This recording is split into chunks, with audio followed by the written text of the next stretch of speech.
Вдигам прощално своята ръка, там, гдето грее най-ярката звезда, превърнала прекрасната жена в част от безкрайността. И свети тя нощем, бди над своите чеда, огрява ги посилно и от слънце, дарява ги с топлота.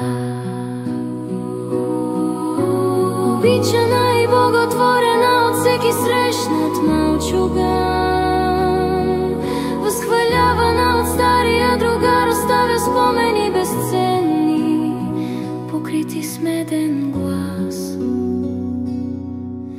Директорка за нас ли бе, учителка любима, а не бе ли тя другар, подкрепящ ни към висините на златното образование?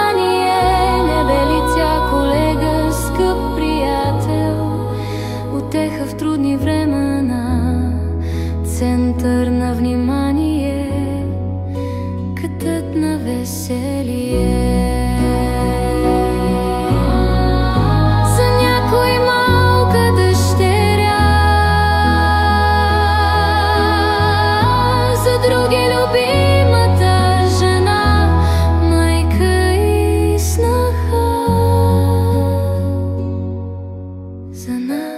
Обаче беше ти скъпа и незабравима, макар и трудно да решим с коя дума да я помним, три от тях ще изредя: любов, подкрепа и успех.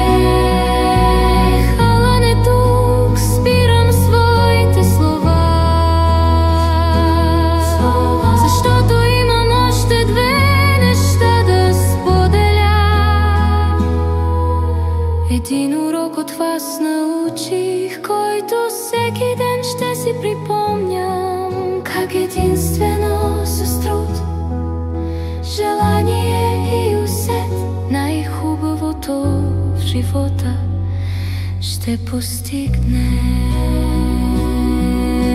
А другото през сълзи аз изричам: нека Бог да ви дари със спокойствие там горе. И нека никога да не забравите какви неща са сторили за вас любимите ви хора. Защото вие ще останете завинаги в нашите сърца и може да сте сигурна, че ще ви обичаме, дори да не ви виждаме.